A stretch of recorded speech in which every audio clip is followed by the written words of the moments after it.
जय श्री कृष्ण। तमारुं स्वागत छे अमारी चेनल सिंपल गुजराती रसोई में। तो आज आपणे बनाववाना छे अप्पम। तमे जोई शको छो कि आपणे अप्पम बनीने तैयार थई गया छे। आवा ज अप्पम आपणे बनाववाना छीए।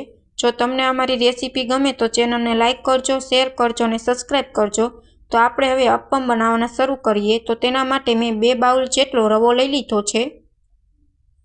तमे जोई शको छो रवो में 2 बाउल जेटलो लई लीधो छे अने अहीं मैं वेजिटेबल पण कापीने तैयार करी लीधा छे।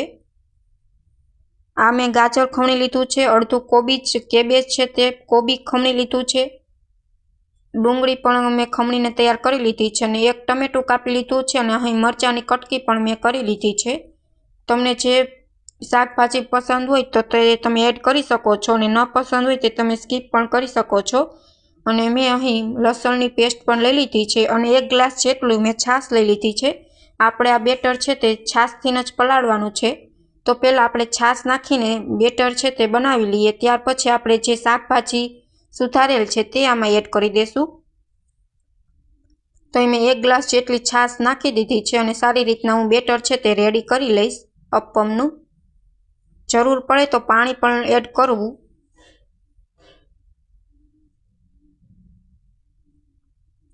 तो सरस रीतना बेटर बनी गयुं छे। पछी थोड़ुं गाढ़ुं लागे छे એટલે सेज पाणी नाखीने सेज बेटर छे ते रेडी करी लईश।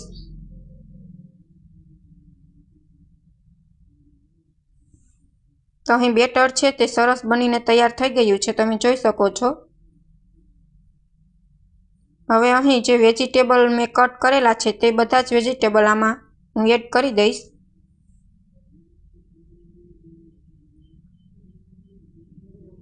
तमने आमां कोई वेजिटेबल पसंद न होय तो तमे स्कीप पण करी शको छो।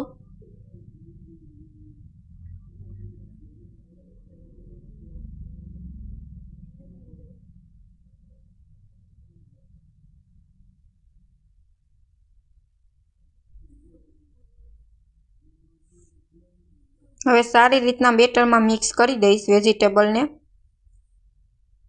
अने अहीं मैं लसणनी पेस्ट करेल छे ते पण हूँ एड करी दईश।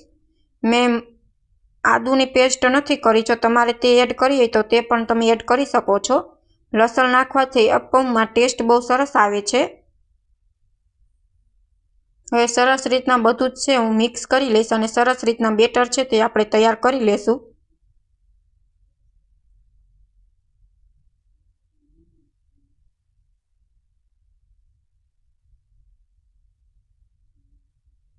सेज बेटर छे ते जाडुं लागे छे એટલે થોડુંક પાણી એડ કરીને બેટર છે તે સરસ થીક બનાવી લઈશ। તમારે જરૂર પડે તો પાણી એડ કરવું।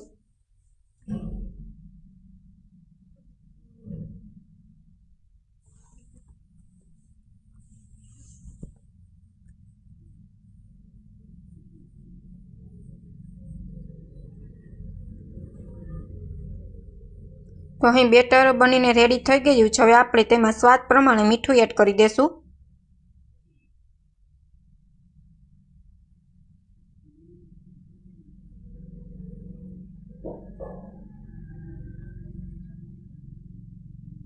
हवे सरस रीतना बेटर बनी गयुं छे। हवे आपणे तेमां वघार एड करी देशुं। तो तेना माटे मैं 1 कप लई लीधो छे अने तेमां 3 मोटी 2 चमची जेटલું तेल लई लीधुं छे।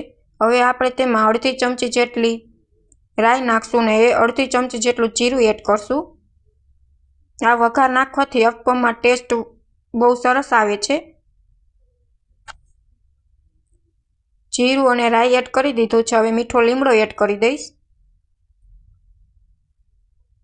हवे सारी रीतना जीरुं अने राई पाकी गयुं छे। हवे गैसनी फ्लेम बंध करीने हवे तेमां अर्धी चमची हींग, अर्धी चमची जेटली हळदर, अर्धी चमची जेटलो गरम मसालो अने 1 मोटी चमची जेटલું धाणा जीरुं पाउडर एड करीने सारी रीतना मसाला पाकी जाय त्यार पछी आपणे जे बेटर बनावेल छे अप्पमनुं तेमां एड करी दईश।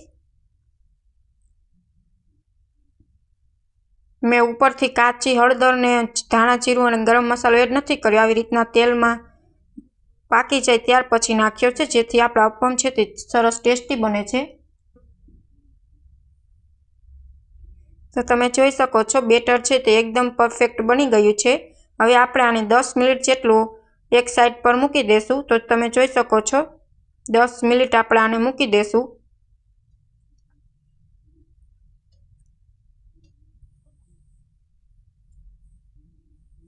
દસ મિનિટ આમનો આરામ આપવાથી ફર્મેન્ટેશન બહુ સરસ આવી જાય છે। તો તમે જોઈ શકો છો 10 મિનિટ થઈ ગઈ છે અને આ અમારું બેટર પણ સરસ રીતના થઈ ગયું છે। હવે આપણે તેમાં સોડા છે તે એક્ટિવ કરી લેશું। સોડા નાખવાથી અપમ છે તે સરસ પોચા બને છે, કડક નથી બનતા। મેં અડધી ચમચી જેટલો બેકિંગ સોડા લઈ લીધો છે અને એક્ટિવ કરવા હવે અડધું લીંબુ એડ કરી દઈશ અને સારી રીતના હવે બેટરમાં મિક્સ કરી દઈશ। હવે બેટર છે તે અપમ બનાવવા માટે એકદમ પરફેક્ટ છે આપણું। તો હવે મેં ગેસ ચાલુ કરી દીધો છે। હવે આપણે અપમ બનાવી લઈએ। તો તેના માટે મેં અપમનું જે આવું સ્ટીમર અથવા લોઢી આવે છે તે લઈ લીધી છે અને હવે ચમચીની મદદથી આપણે અપમમાં જે બેટર તૈયાર કરેલ છે તે એડ કરી દઈશું પ્લેટમાં।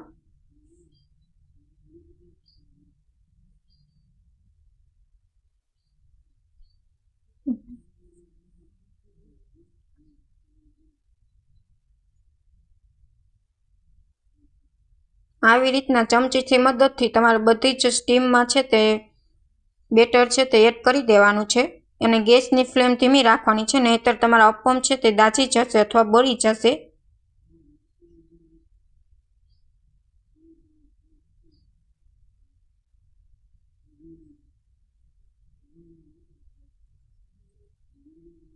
હવે આપણે ચમચીથી મદદથી આપણે તેલ એડ કરી દઈશું, જેથી આપણા અપમ છે તે સરસ રીતના પાકી જાય અને કાચા પણ ન રહે। અને હવે આપણે ઢાંકણ ઢાંકીને આને 10 મિનિટ જેટલા આપણે આને પાકવા દેશું અથવા તો સ્ટીમ થવા દેશું। 10 મિનિટમાં જ આ સ્ટીમ થઈને તૈયાર થઈ જાય છે, પણ ગેસની ફ્લેમ એકદમ ધીમી રાખવાની છે। હવે આપણા એક સાઈડ છે તે સરસ રીતના પાકી ગયા છે, આપણે પલટાવી દેશું। બીજી સાઈડ પણ આપણે આવી જ રીતના પકાવી લેશું। તો તમે જોઈ શકો છો કે અપમ કેટલા સરસ બન્યા છે આપણા। બધી જ સાચ મેં ફેરવી લીધા છે અને અપમ સારી રીતના સ્ટીમ થઈ ગયા છે। હવે આપણે તેને એક ડીશમાં કાઢી લઈએ।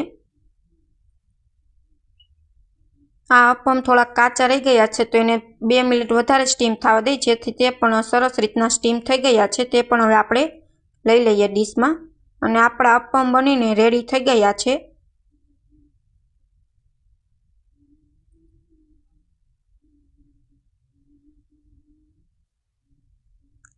Thank you for my watching video.